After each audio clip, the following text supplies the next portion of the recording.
Hey everyone, my name is Mark and welcome to this amazing new episode of FounderStar where we explore the interesting back details of startups that no one hears about, of their founders and of course their founding grounds. Now in today's episode, our FounderStar is Justin Wastnage and he has founded Vloggi. He has already raised $250K and by the end of the year he's hoping to raise $1 million. So without further ado, Justin, you have the floor. Please tell us, how did you get into the world of startups?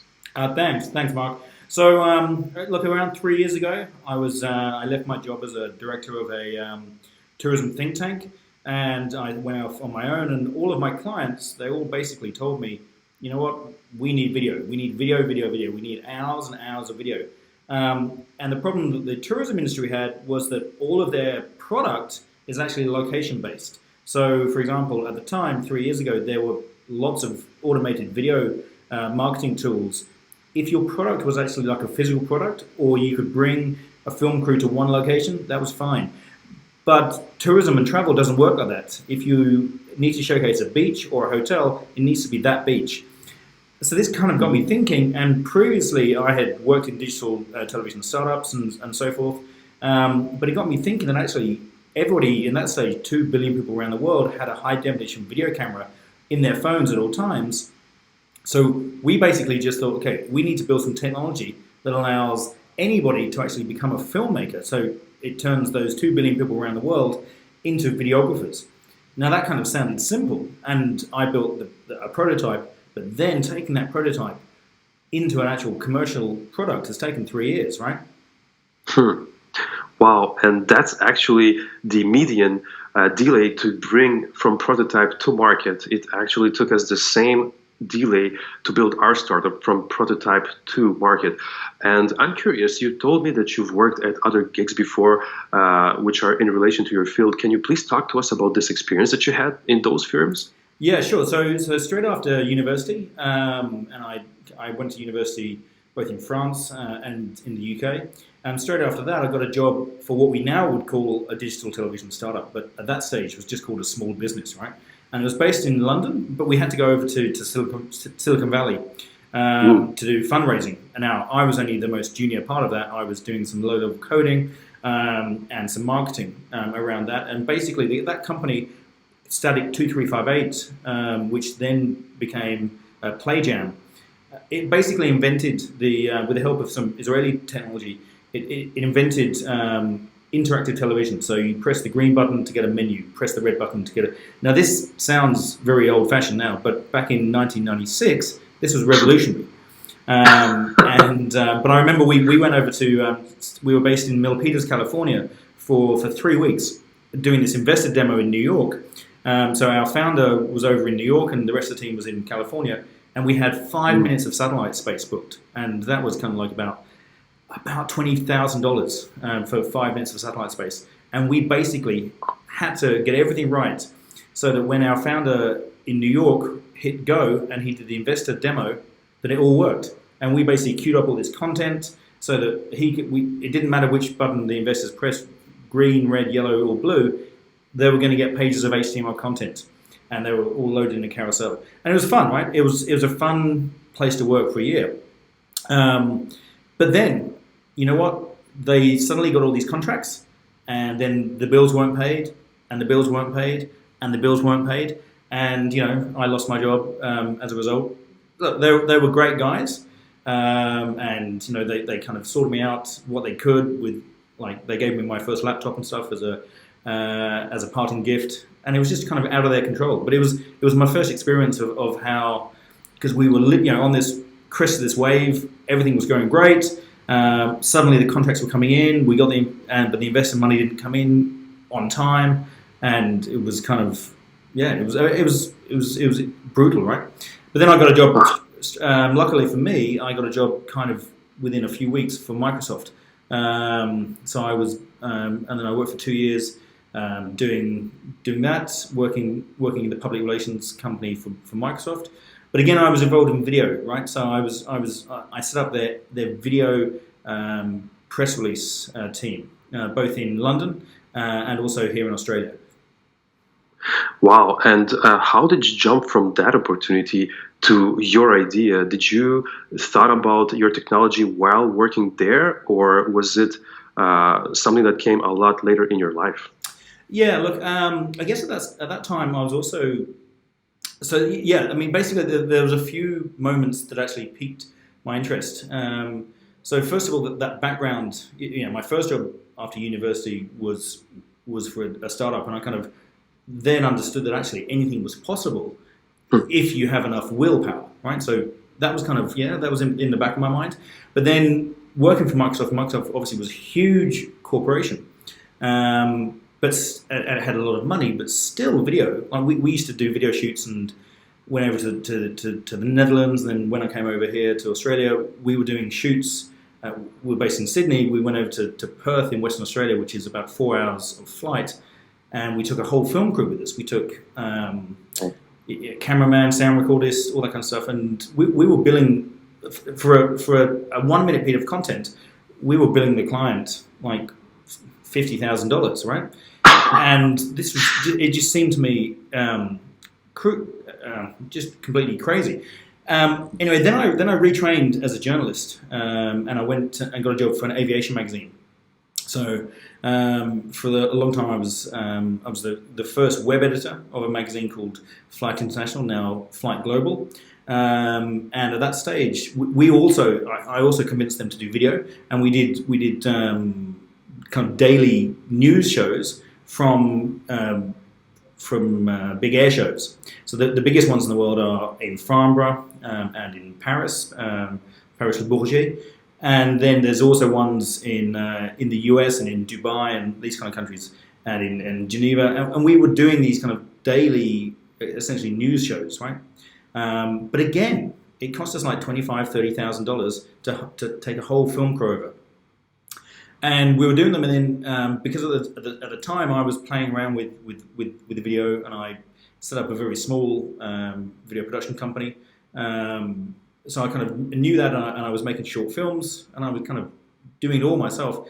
So I remember once we lost the sponsor that we had. So these videos were sponsored, which would pay for the film crew costs, right?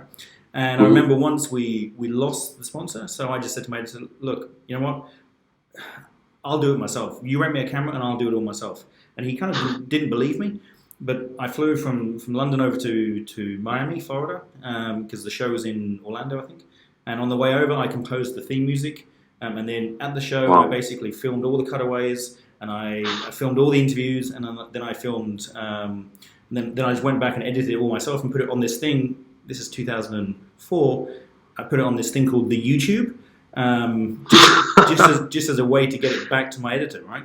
So because the file was too big to put on, there wasn't. I mean, Dropbox maybe was around, but I said, look, I've heard of this thing called the YouTube, so I put it up there.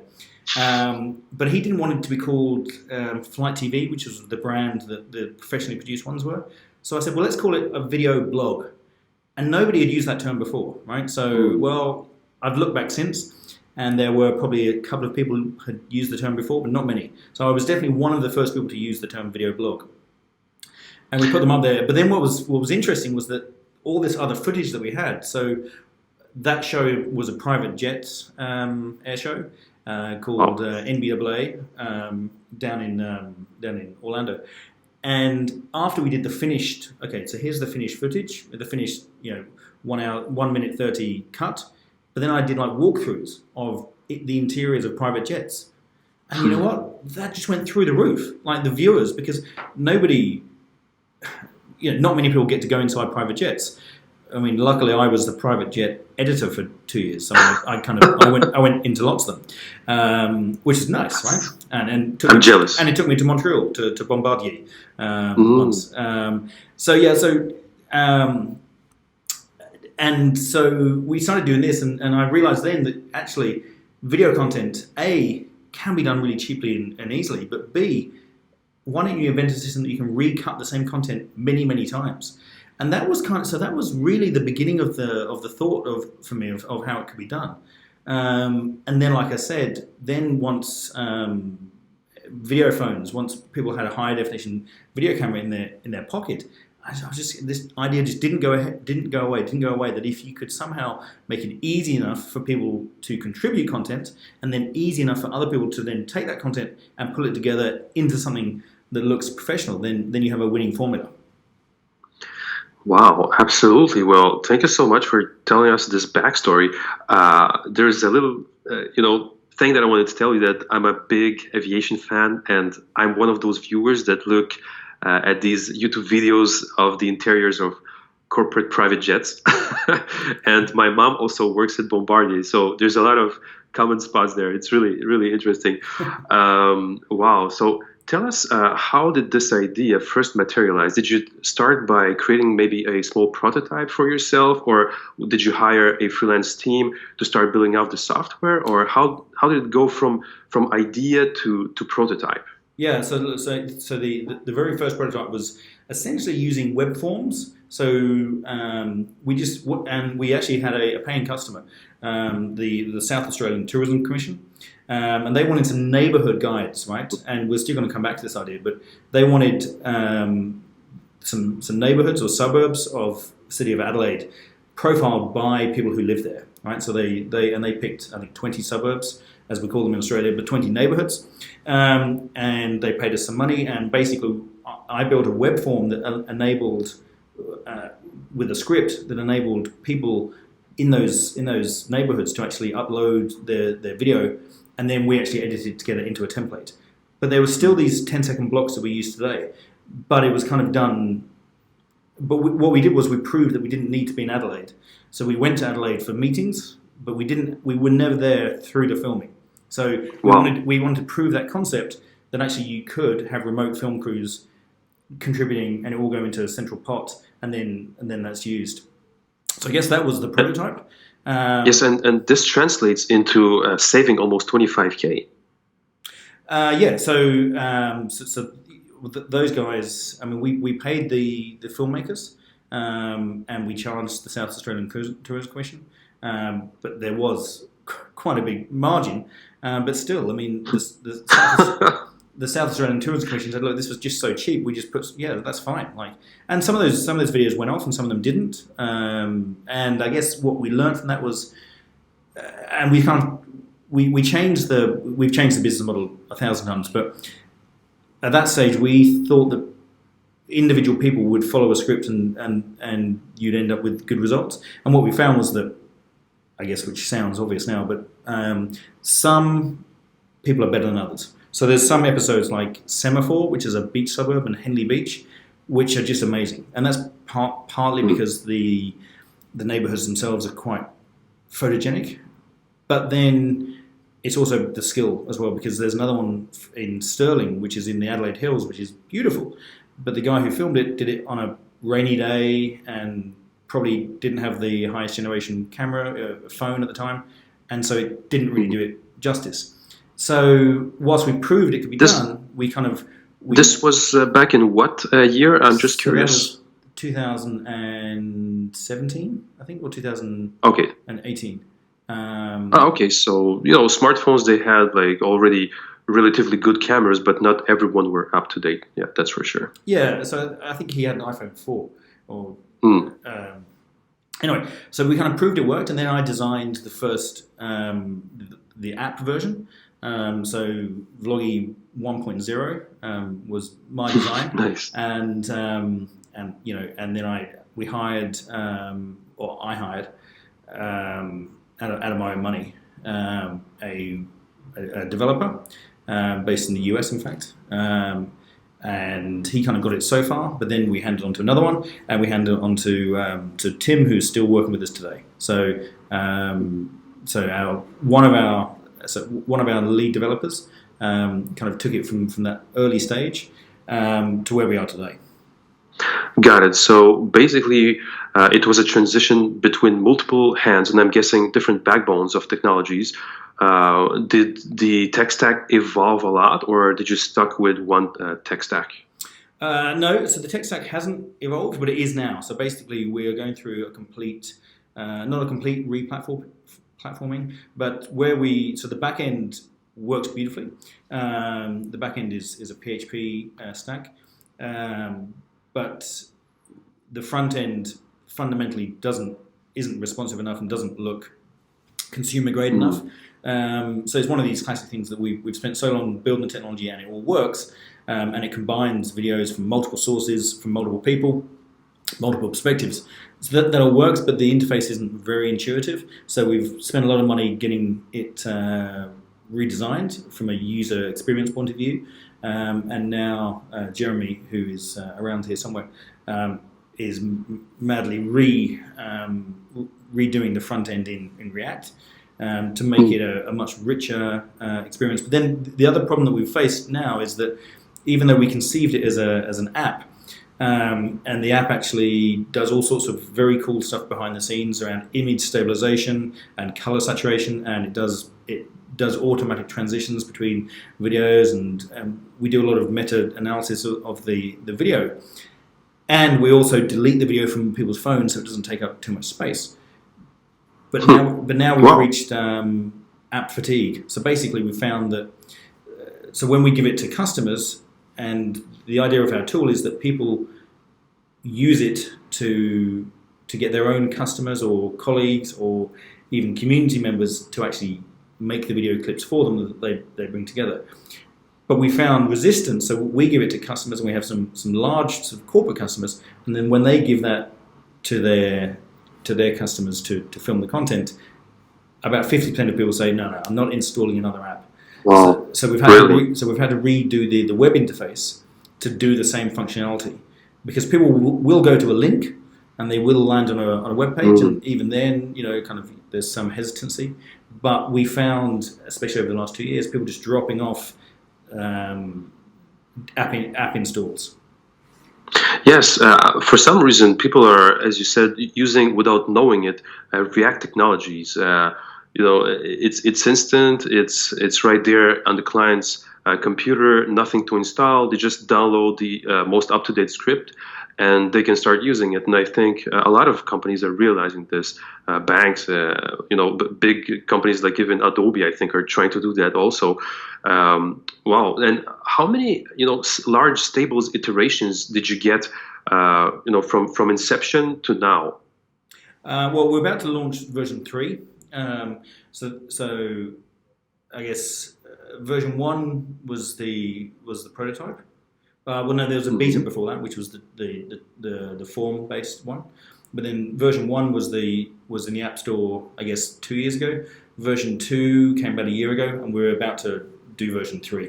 But I think 2's gone to about 2. I think we're on 2.43. Okay, and was there major feedback from the first version, the prototype? Did clients tell you, okay, we need this, and that, and how did you solve this type of problem? Well, yes. So people didn't want to have to enter the location, so we kind of did a lot of work there around putting in location devices and stuff around the video. It wasn't obvious to people when they landed what it was, so we put in Explore so people could actually see other people's content and get inspired. But also we fundamentally changed the business model. So it used to work on the basis of it was going to be like an Airtasker or I don't know what the global equivalents are, but a kind of a small task, two-sided marketplace. It was going to be the people who needed footage put up jobs requests, and then people over here did those jobs and they got paid. But got it. We shifted from that, to basically be a software as a service. So it doesn't really matter to us who uses the software. If you can form a team, be that 2 people traveling together or like a multinational corporation wanting to source repeat video content from your fans, you can, right? And then there's a cost involved, but there's a free tier and then going up to a large tier. So part of that was all based on customer feedback, because we built this and we've spent 2 years either speaking to investors or speaking to customers and getting that validation. And on the customer side, there's probably about 50 or 1,000 customers we've spoken to who said, no, this is not for us. Wow. Everyone has basically said, yeah, this is exactly what we need. Okay, so we need reliable, cheap source of video content. They need it like you're doing here a YouTube channel. Now, everyone wants to be able to do frequent episodes of YouTube channel. But if they have an audience, if they have a loyal group of be they customers or followers in the case of Facebook pages, if you have that group of people or a sports club or whatever, or employees of a company, then you can use our tool to make weekly episodes that go up on YouTube or Facebook. So the kind of that bit we kind of understood, and we went to people and nobody said, no, that isn't what we need. They all said, yeah, there's a lot of excitement when you present the idea to people. But then they said, well, hold on, so we're going to have to pay every time we use a clip? Oh, that's going to get expensive. And we're doing a lot of work with travel agencies, and they get a lot of free trips, right? So they get a lot of international travel, which is paid for by the hoteliers or by the airline. And these guys already have to write a written report. So they're using our tool to collect video clips as they go. And then our software turns it not only into highlights videos of their trip, but also a printed report, so to satisfy tax purposes here in Australia. But the point was that these guys said, yeah, we're not going to pay our staff in addition to doing their job. And this was kind of something that we, in the middle of this year, we had a lot of conversations, serious conversations with customers who had said, yes, we definitely want to use you. And then they all, not all, but many of them said, but the price is wrong, because it was going to be like $3,000 a month. And they said, that's just too high. So instead, we took all of that out of the system, of the back end, and replaced it with a simple subscription software subscription, about $100 a month.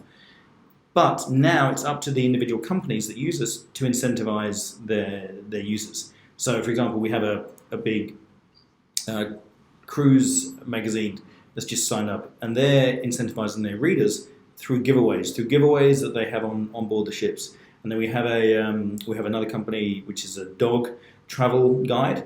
We're still quite heavily into travel, even though we know that's not the only market. But it's a $202 billion addressable market. It's huge. So why not? It's huge. When you think about it, YouTube, I think, has already 23 million channels, and a lot of them actually need this type of software for editing and for collaboration.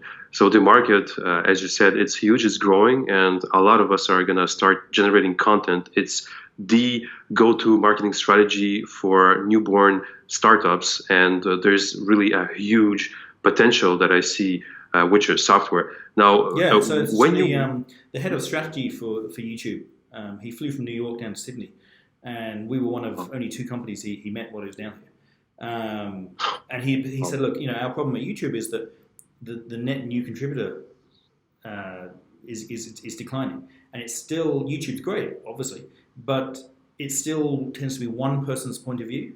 And it's one person filming, either it's one person filming or one person presenting.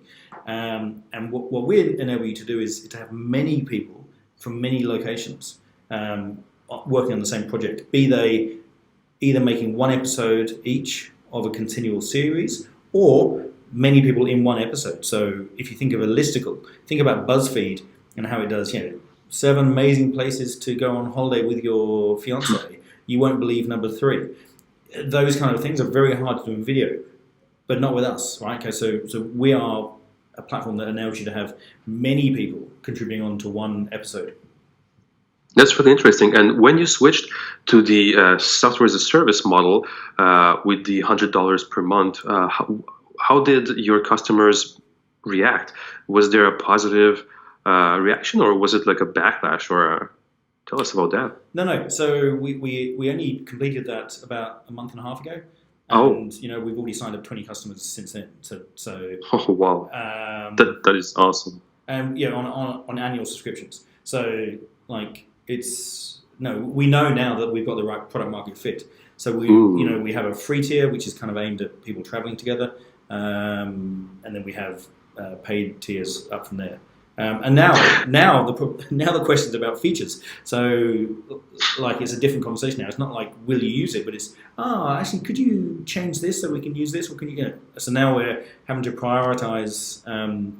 And straight after this call, straight after this video, we have our weekly tech meeting, and our product manager, he's trying to get me to focus. Okay, yes, we want all these features, but let's go through which one is going to actually make the most money what's going to make it most enjoyable for customers to use and to get more customers like them. So he tries to keep me a bit more focused.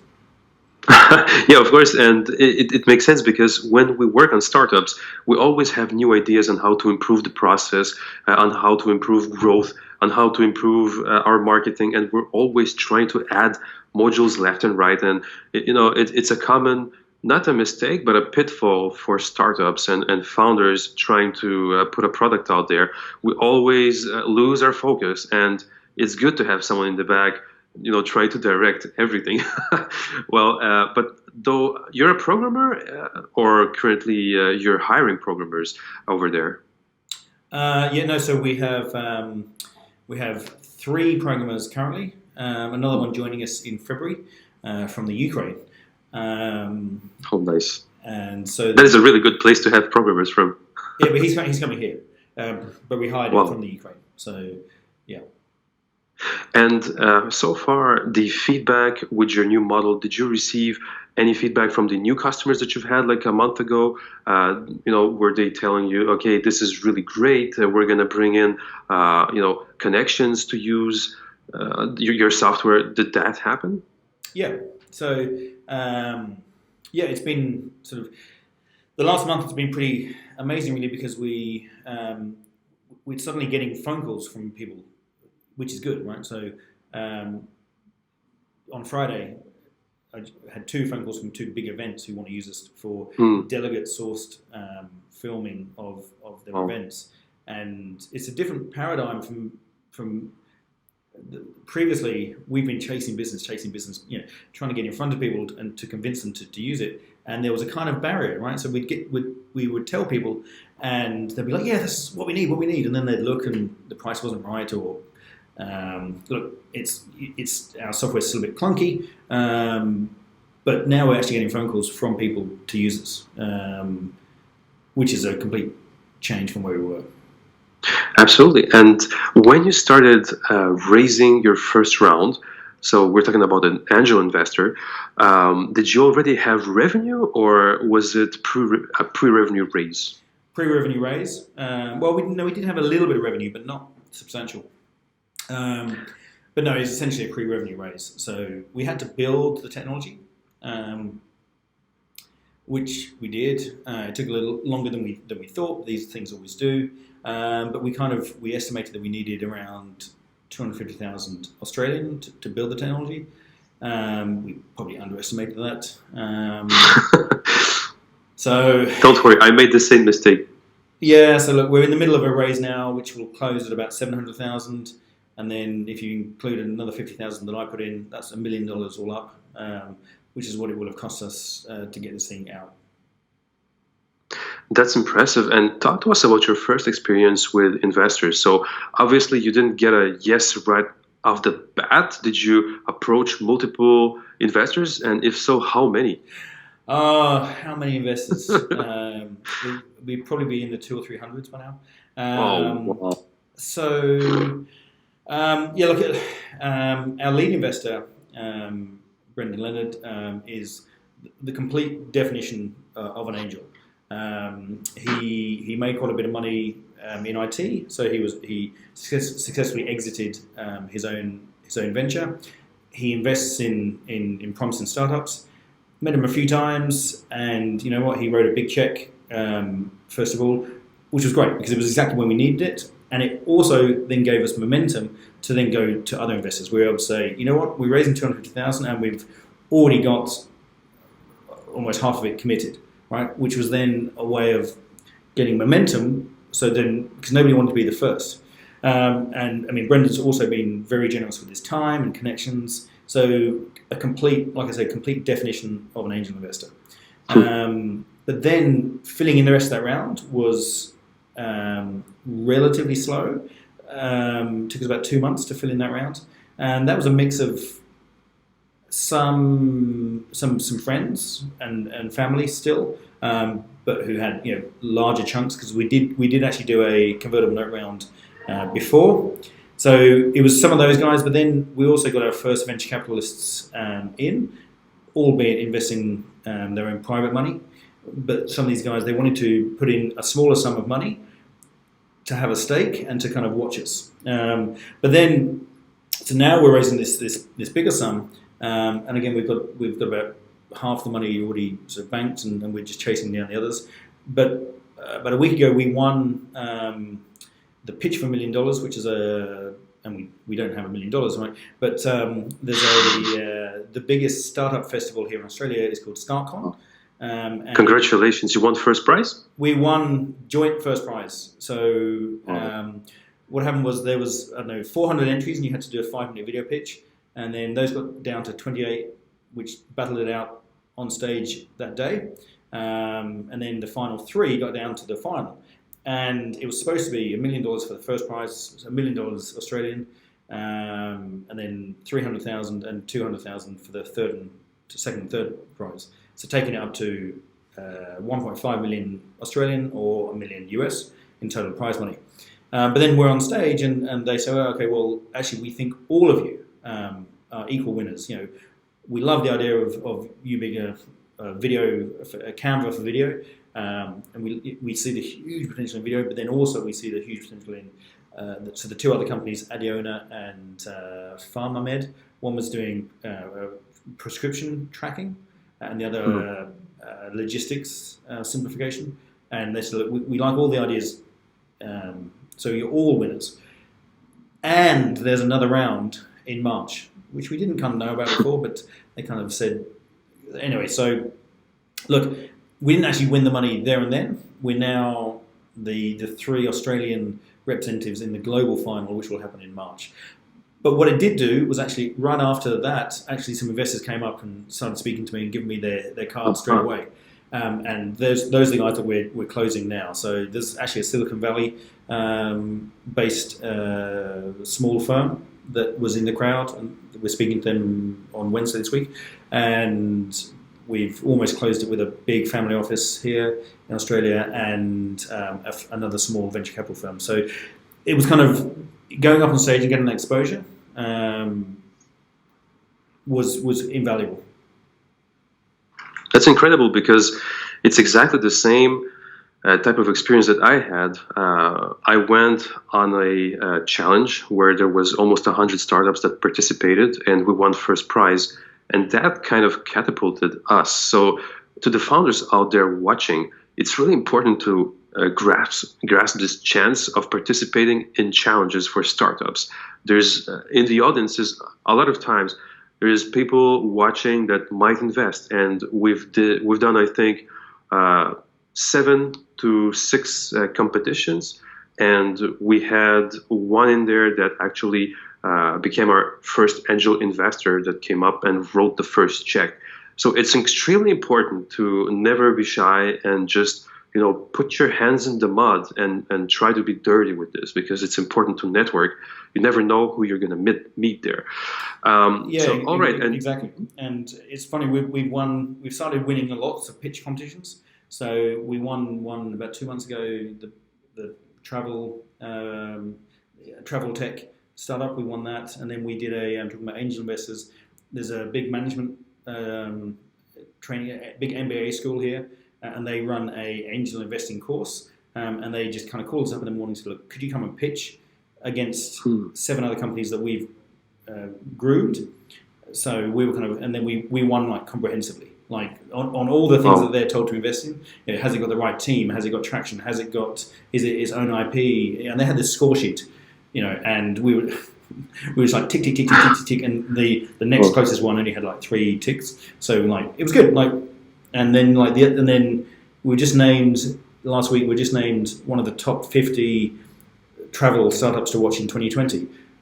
And we didn't even enter that competition. Amazing. We were nominated by somebody else, and so it's kind of these things are just happening. They're all suddenly happening.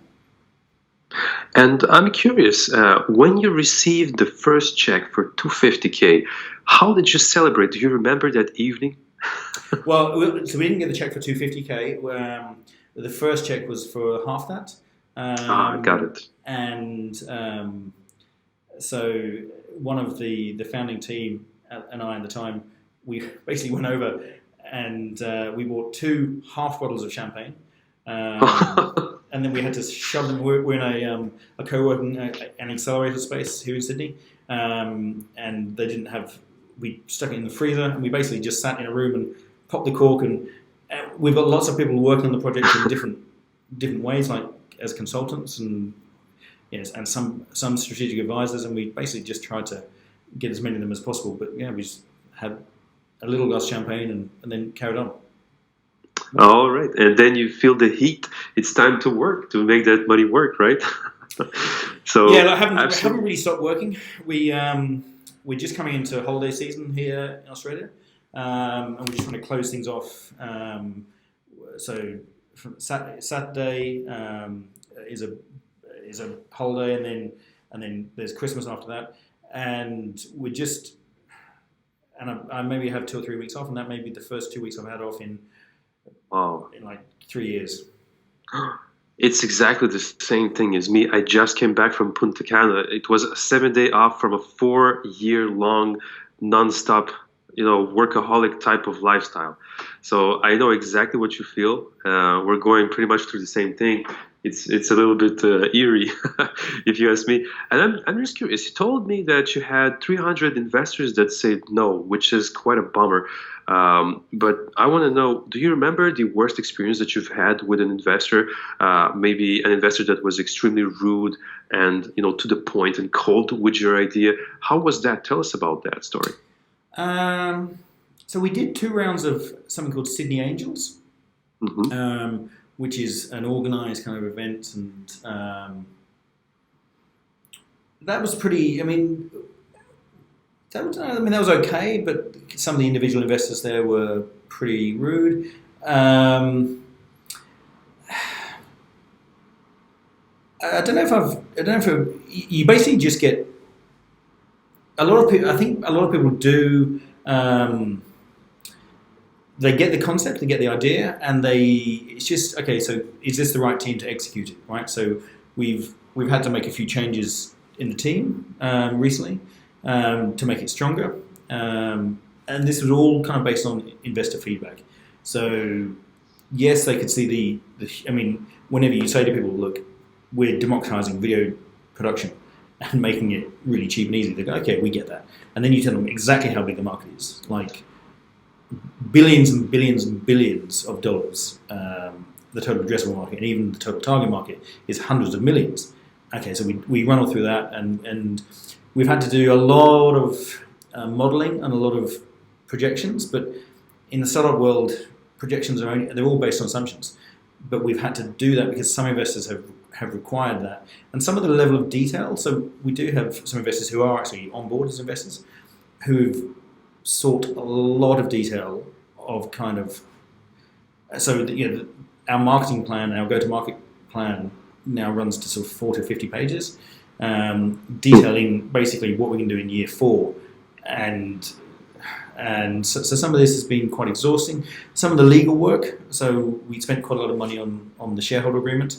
Again, this went back and forth between the investors. So I think before we jumped on this call, you were asking me some details. So we actually closed the round in January, but we couldn't announce it until May because we were still tidying up some of the legal stuff, which we hadn't really expected. So was that rude or was that just due diligence? I'm not really sure, but we had to the tag and drag along clauses and some of the constitution that we had to put into the shareholder agreement took a lot of time going back and forth between lawyers to give the investors the sort of the security that they sought. I went through the same exact phase also, because we had multiple people on the cap table, and everyone just wanted to make sure that the agreement was favorable and there was no weird terms. And do you remember how much did you spend on this term sheet approximately? it's about $8,000 for that sheet. Yeah, I mean, that's exactly. There was more legal costs, but yeah, it's about $8,000. It looks exactly the same thing that we've paid, like from the back and forth bouncing. So founders out there listening in, be wary. Like, have a stash of cash, in a safe place for these type of events, because lawyers, they cost a lot. Unless you have a lawyer in your cap table that's willing to help, it will become expensive really quickly. Some will take $300 per hour, and if you're fiddling around with multiple cap table participants, it can be, 8K, 10K pretty quickly. So that's a very hard lesson to learn, and this is why it's good to be well informed. Now, if we jump to another subject, with your education, well, you told us that you've done political science, but have there been any books, any startup books that have influenced your way of building your startup? Yeah, so I meant to look at the title, the Path Less Traveled, the guide to the getting of money. I can't remember who it's by.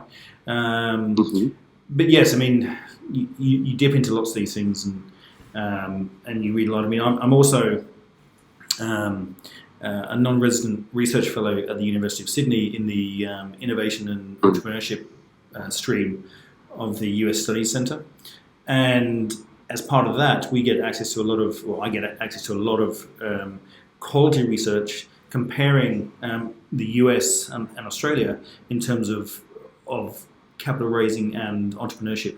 So I guess I have access also to quite a few visiting academics in that area. And look, I mean, the story isn't great, right? So Australia is not a very innovative country. There are very few things that make it from invention to commercialization in Australia. I think it's 27th in the world in terms of that. It's a bit of a capital desert in that there are lots of property projects and other things which are much more beneficial to invest in than startups.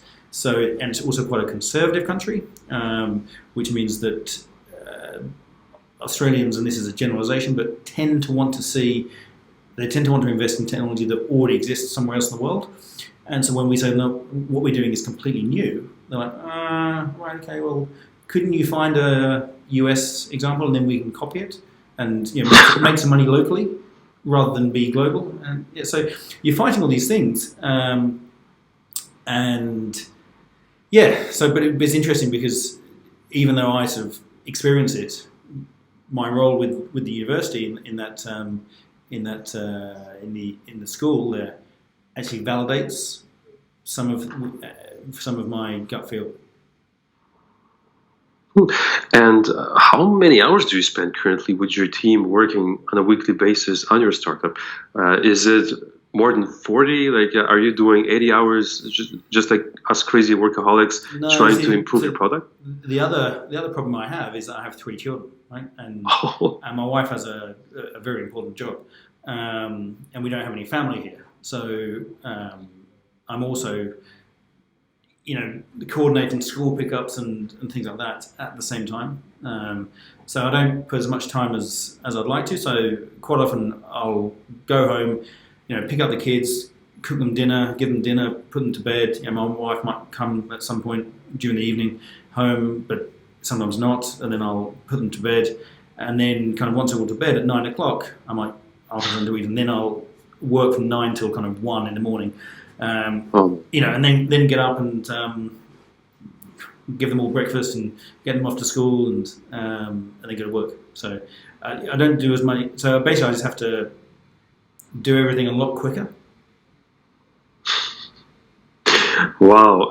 For the young startup founders over there, looking at this video, if you don't have kids yet, it's basically because you're unchained and you have a lot of time on your hands to iterate your product and enjoy while it lasts. Yeah. Because once you have kids, it's going to be really tough to put a lot of hours into startups or into projects that you're doing. And a lot of people complain, oh, life's too hard. I have studies, I have a girlfriend, but all the reasons are good to put off the effort into building something huge. Now, if you really believe in something, as you can see, even if you have 3 kids, it's not a problem. You can still go forward. You have co-founders. You can hire people. You can delegate your talent. Now, Justin, talk to us about delegation. Has it been playing a key role in your growth? Yeah, I'm awful at delegating. There's a great unreleased track by Prince, who basically says, whatever you can't do alone ain't worth the fame. And kind of, he was well known for playing 27 instruments, producing and writing all of his own stuff, and basically not. Every now and again through his career, he had a band like Prince and the Revolution or Prince and the New Power Generation or something like that. But really, they were there holding the instruments, but he kind of did it all. And unfortunately, I'm a little bit like that, maybe control freak or whatever. But I find it hard to let anything go. So I will delve into the code, which really annoys the developers, and I will suggest changes in the code. I will design all the video stuff. I will, I will go in and do the design elements, and I will do the marketing. I even do the legals and the finances. Well, you can't. Some of that you have to do as a founder because you can't afford to pay people. But also a lot of it is probably my mentality of wanting to know exactly how everything is working, and so I need to get better at that, because I also presume that people know exactly what's in my head, which they don't. So until we can get kind of management by osmosis, so I kind of tend to give people very short briefs on what I want them to do because I expect them to know, and then they don't. And talk to us about the importance of communication when you build up a product. You've been working at it for 3 years. Have there been any challenges in communicating with your team, which I think is rather international? And how did you deal with these challenges? So about a year ago, we started using the software by Atlassian. Atlassian are in the building next over here in Sydney. Wow. So they're a big global company now, but they also started here in Sydney. Awesome. And we started using their software, Jira, and it doesn't matter which software we use because there are alternatives, but both in terms of having very specific tickets for software tasks, then also on the other side of it, we started using their sort of intranet service to actually document everything. So basically, we got a lot better at documenting everything, documenting both tasks and the bigger objective. So we and every week we go through and we kind of tick off, okay, what was done, what wasn't done, what worked well. We allocate time against tickets. Now, we don't do it perfectly because we're still a small company, but it helped a lot to actually focus, because in my head, I've got a picture I've got a vision which is about 100 times bigger than anything we've released. World domination through video is my goal. Wow. But to achieve that, we've had to trample it in. So kind of I'm up here talking about these things. Ultimately we want to completely automate video production so that nobody has to do it. And this all involves a lot of the AI technology that we've built behind the scenes and around the metadata around video. And that's all great, but we need to bring the product to market first. So what my product manager is very good at is getting me away from the clouds and into, okay, but we need these buttons made today. Oh my God. Well, I'm curious. You've just mentioned the market, and what do you feel about competition out there? So, who is the biggest player? Do you see, YouTube Studio as one of your main competitors, or or maybe the Creative Cloud? And how do you go through this mental wall that paints a dark picture where there's a lot of players out there doing not the same thing, but something that might compete eventually with you in the future? Yeah, and look, and that's true. And you always have to. We have a very long list of competitors, both real and imagined. Not imagined, but as in people we see moving in that space. Look, I mean, essentially, we have three core technologies. We have a collaboration piece, we have a video templating piece, and then a video production piece. There are many people better than us at the moment at that video production piece. I think most of the people you mentioned make that production very good. There are people starting to get into templating. I mean, Creative Cloud, yes. I just deleted the software from my machine. It's still a 4 gig bit of software that you have to have on your hard drive. Yeah. Wow. So templating in the cloud, which is what we've got, is still in its infancy. And that's because it's very, very difficult. So we've built a whole video templating team, a video templating tool from scratch. And because it's very hard to do it dynamically. And then the other part is that crowdsourcing engine. So the closest that we have really is Instagram stories, but imagine Instagram stories made by many people rather than just one person. It's kind of is a competitor, but also the fact that our stories are finished products, so they're actually they're designed for longevity rather than instant. So they're kind of the opposite of Instagram stories in many ways. But look, we do have some competitors. So there's a company in Montreal actually called CrowdRiff, which we see as a potential competitor. They're doing a lot in the Instagram space. They don't have any proprietary video production. They could use off the shelf. They could compete with us in terms of getting people to collaborate on a video project and then taking it offline and editing it, which is kind of where we were 2 or 3 years ago.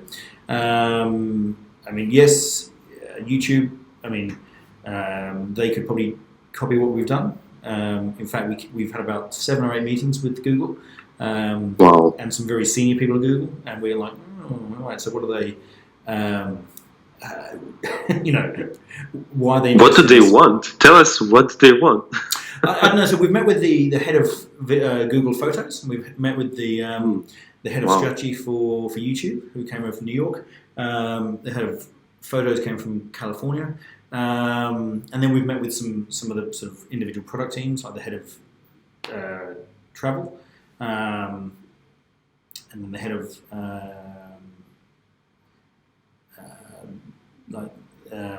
publishing content. Anyway, so we kind of have a lot of these meetings, and we don't get much back from them. So we don't know whether they're just brain sucking or whether they just meet lots of interesting startups, and who knows? I mean, and wow, and this is really, really great. I mean, if you're already meeting with Google and all of their different divisions for digital media, I think you're really on a good path. Wow, that is awesome. Yeah, exactly. And as long as everyone plays nicely and we cooperate and collaborate. And tell me, what is the biggest risk that you feel that you've taken with Vloggi? And has there been any haters or maybe people that never believed in you that now we can say, hey, look, we have paying customers. We've been 3 years at it, and you can't say that this was a dumb idea or whatever, because it's working right now and the market is so huge. Like, did you have this type of situations? Yeah, I had breakfast with exactly. I had breakfast about a week ago with a guy who's been following our progress, but early on he said this will never work. And Friday 2 weeks ago he became a paying customer. So that's good, right? Are you kidding me? This is so weird. Tell us about what changed his mind. Because I don't think he understood what we were actually doing. So he, and we met him loads of times, but he, so he runs a magazine, a big magazine, and he needs video content. Well, he didn't kind of know that he needed video content 2 years ago. He was like, oh yeah, I'm looking at Periscope, I'm looking at YouTube and whatever. But this is a big trend that we see, is that lots of magazine publishers, they need to convert their content to video content. And they're perfect for us because they have a big loyal readership, so a big potential pool of people who can contribute video, and they have a distribution platform, right? So we used to want to be in the middle, being a kind of stock video library, and in some ways our current website still reflects that. But we realised that sitting in Australia, you can't build a two-sided marketplace. You can't, unless you have a huge bucket of money to basically prime one or the other side of the market, you can't do that. So we had this crisis about a year ago, kind of after we raised this money, of saying, okay, do we devote like $100,000 into basically priming the market? And lead investor basically said, no, that's crazy. Look at what you actually have. What you have that nobody else has is this ability to pull many different bits of video from many different sources together. That's the core thing, and that's what we've sort of patented. And so I guess in this guy's defense, who changed his mind, when we rephrased it, that actually what we were doing was helping him make video content rather than about being us in the middle trying to source it, then maybe that was the change that he needed. So although he did say this will never work, it probably wasn't right. So probably the product market fit probably wasn't right. Well, if my memory is correct, 80 people told Steve Jobs no when he asked the first check. And these 80 people, they're not part of the biggest company that exists right now. And a lot of people simply don't understand what we see as founders because we bathe in it. It's our lives. We see the value that we're creating. If no, we wouldn't do it. It just goes with it. And it just goes to show that a no is never a no. It's actually no, and I want maybe to try it, and know this and know that.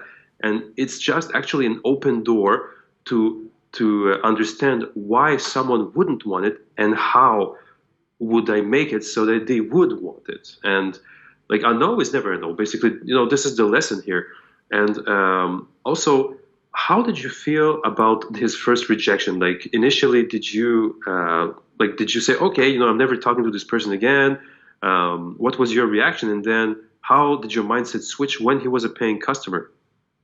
Look, I guess it's kind of what you just said. So I read somewhere in some business book that if you go to bed thinking about how to improve the product and you wake up thinking about the product, then you just have to keep on going. And I must say that in 3 years, every single night I go to bed thinking about the next thing that has to happen, and I wake up kind of with a to-do list of things. So it kind of, to me, it's so obvious that this will completely change the world.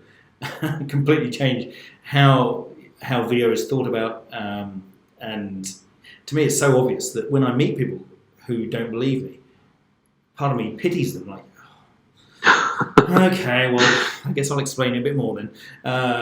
And look, a lot of this has got down to, so the pitch deck that we now use is it actually, people get it because we have lots of real examples. I mean, we were for years trying to sell a video solution without using video in the pitch deck. And now we do, which means that our pitch decks are huge in terms of file size. But we always say, look, this customer's doing this, and we run a video. Okay, and this customer's using it this way, and this customer's using it this way.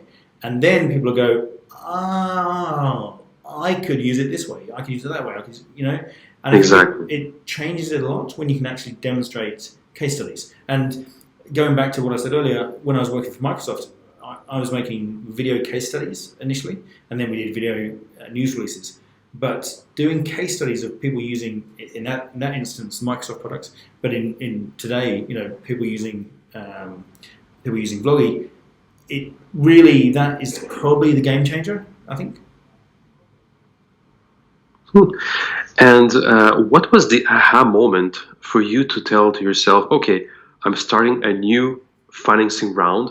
And what happened exactly? Is it because you were basically at the end of the runway, or did you want to create some Yeah. sort of value for your future investors? Like, tell us about this. No. So yes, we were at the end of the runway, but actually it was we're doing the UX. So basically, once we had changed the business model to being that software as a service, we then engaged a UX design agency here in Sydney called Cordenberg, and they took us through a very long, detailed path of actually understanding what users actually wanted as the end result and what journey they expect to take.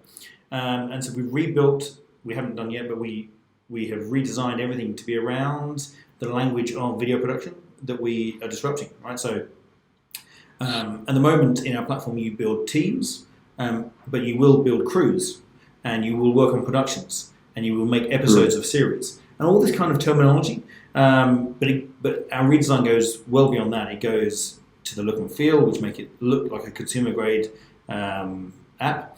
But it's more that process we were trying to work out. We had in our minds what we thought the process should be, but it took an outsider to go through and say, no, actually, you have 4 people going away on a fishing trip. They want a highlights video at the end of their trip made from the people on that trip. And that was one of the sort of user stories that we went through. Oh, and then we have a corporation, and they have a newsletter, and they can put up a prize, but they want a finished video at the end. And once we realised that actually what people were working towards was a finished 1 minute, 2 minute, 3 minute video, it changed how we thought about it. Because at the moment, if you get our app or our website, it has a whole lot of the 10-second building blocks, which are through our system, longer videos are made up of 10-second blocks. The idea being that you can just drag and drop and pull them together to make a longer video.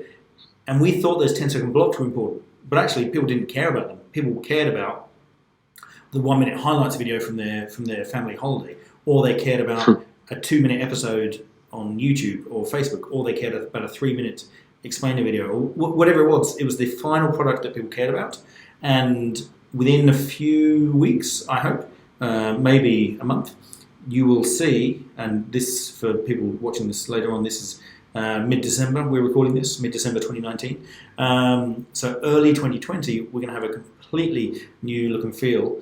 And this was essentially what we sold to investors. So we took the new design and we got existing investors to reinvest, and then we got new investors on the back of that new design.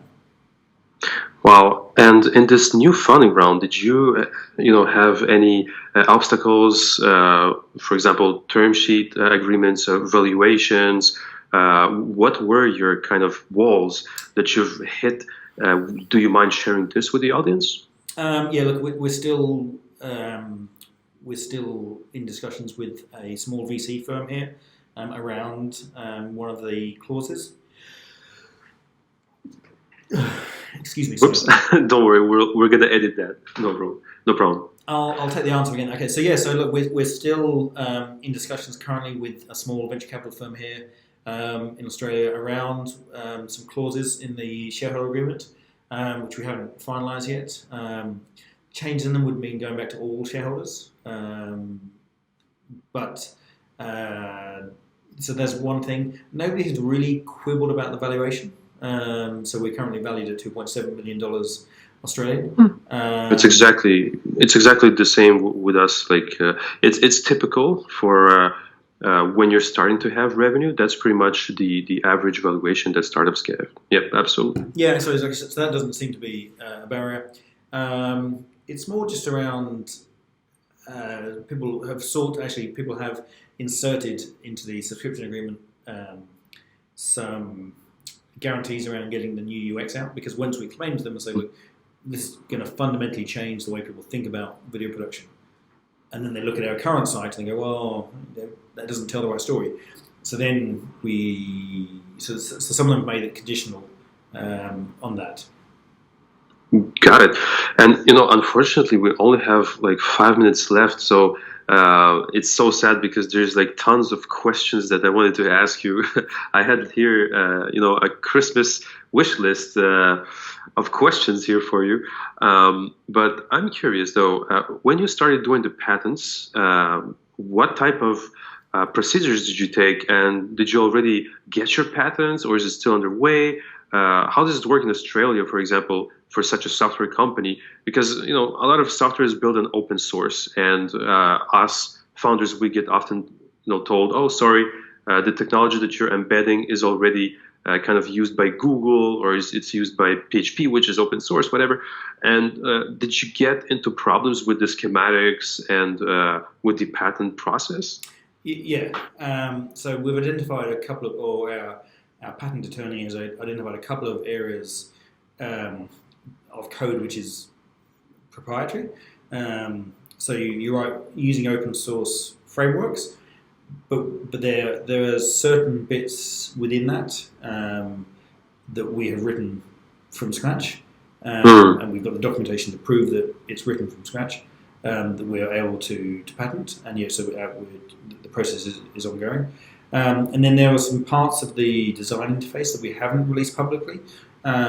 So even investors, we've shown them what the product will look like from some level, but there's another level of some of the design, some of the interface design that we think will blow people's minds because it has when we've tested it.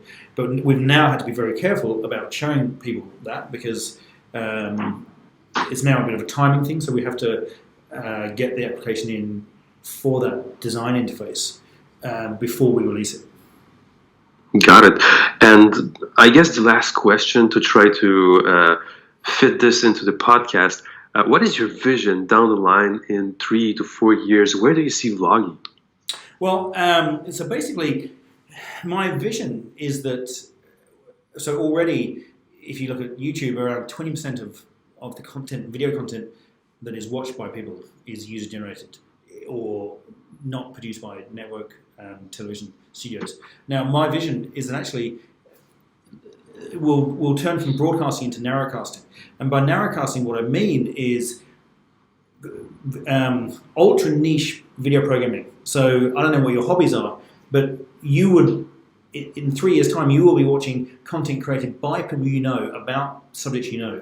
And that kind of already has started to happen with YouTube, but we're talking about it much, much more granular. So members of the same congregation in a faith-based organization will have TV channels around them, or members of a cycling club will have the rides that they've been on done by their members of their crew. And this is where we're going to go. So we're going to go to narrowcasting, and I predict that around 50% of all video content will be produced by non-professionals in 3 years' time. And we want to be at the very center of that. So we want to own that category of user-generated video done professionally.